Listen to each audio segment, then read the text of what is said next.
What's up, you guys? So, part two to the part one of the navigating polyamory and talking about me and my fiance's crush. So, I'm supposed to be posting more videos on this channel, and it's January. What today is? January what?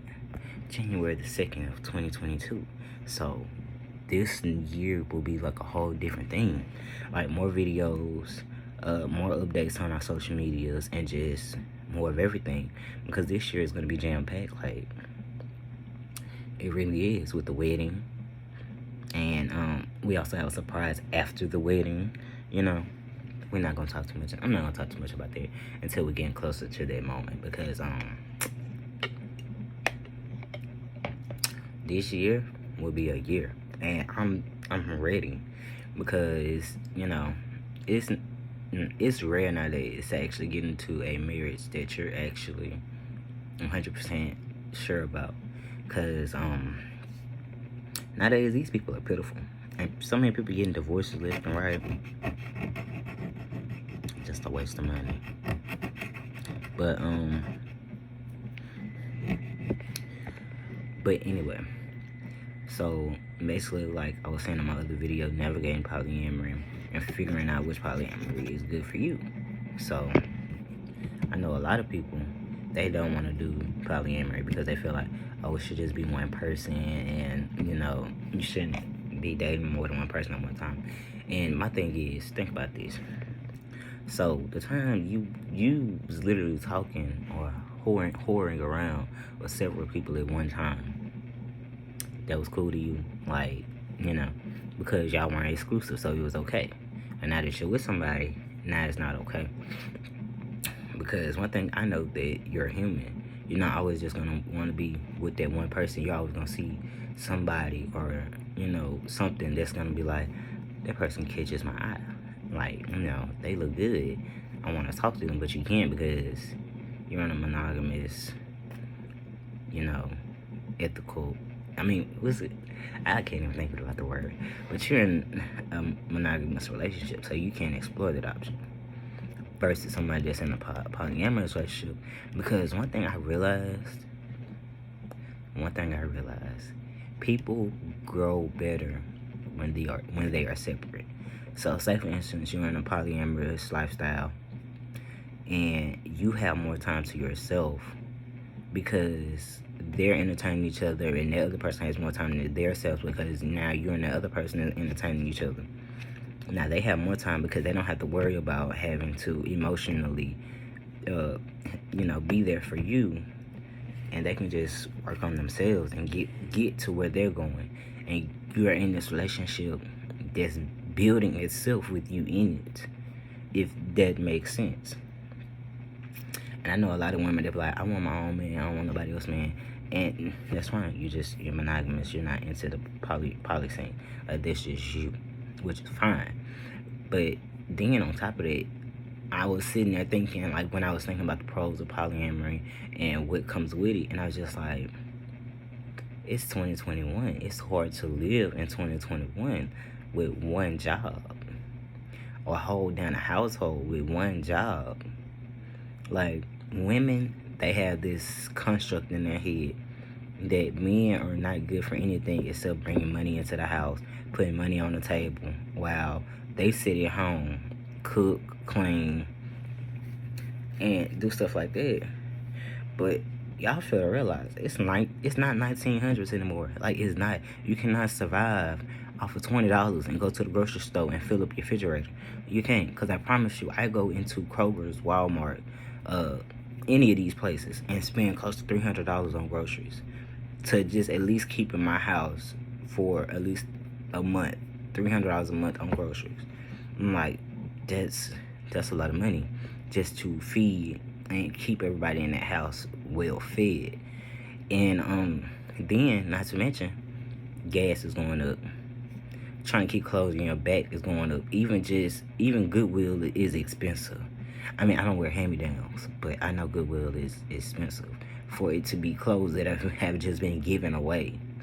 But in other words, like, a 2-person household, that's good and all.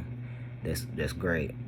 But you won't be able to live a sustainable life with just one or barely two incomes.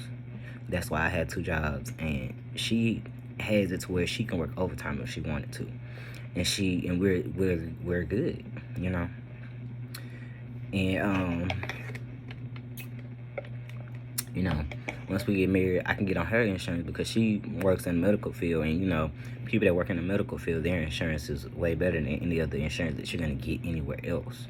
So we already, discussed that I'm gonna be on her insurance because it would, But like I was saying, think about if you had 3 or 4 people in the household, or just 3 people in general, and y'all all making a good amount of money, got sustainable jobs.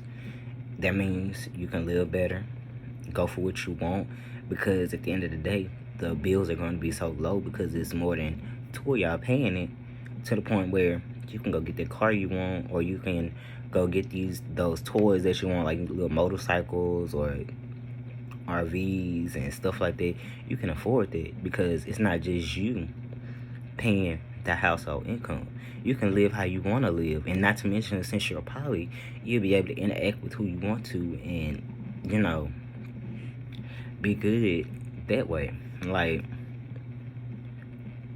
it's so many benefits. And then if you have a kid, you got 3 people that can watch that child. You got 3 people that can help raising that kid. You got 3 people that can go up to their school if they doing something they got in the business.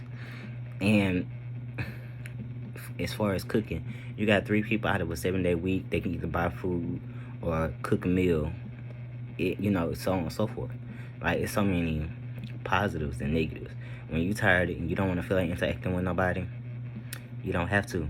And then on birthdays, holidays, and whatever, believe me, each one of them holidays is going to be a good holiday, because it's not just one person buying gifts or doing this or doing that, trying to make ends meet for a family.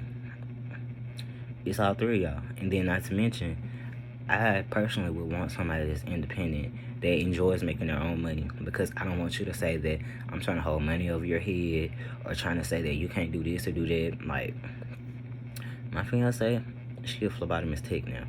At first, she was doubting herself about being in the medical field and actually getting out there doing things that she really wanted to do. And maybe in the future she's going to go for nursing. But we never know, because it's all up to her. It's what she feels comfortable with and wants to do.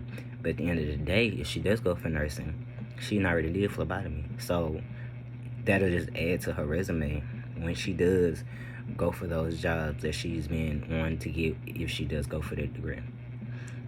Like, people just fail to see that it's so many perks to being in a polyamorous relationship, because people say, oh, poly relationships don't work out. But statistically, poly relationships work better than monogamous relationships. People just like to, say that, oh, no, they don't work out because, it's too many of y'all. No, actually it works better, because since it is them, they actually, it's all about starting a friendship before you do go for that relationship. And I've had a lot of, you know what, I'm gonna keep that, because it's gonna be on my 3rd video, because I got a lot to say about that. But as far as starting a relationship into polyamory and working with polyamory, like, it's a lot of good benefits with it. And just as a whole, like, you can do so much with it, and you can just really do a lot with it. And it's not just one right way. It's so many ways you can build polyamory and go for that. But people are so jealous now that you won't see an actual, what I really noticed and realized, that Christians, Black Baptist Christians, or Black Christians in general, they don't believe in polyamory, even though it was used in the Bible to sustain and create more families and just, build stronger things in the community. They don't believe in it. But like, if it was a spiritual Black person, or someone that believes in, using crystals and rocks and naturalists and stuff, they believe in polyamory because it's just smart. But I'm gonna say that for part 3, along with my other conversation, because it just makes sense that y'all not seeing. But whatever. On to the next. Good talking to y'all.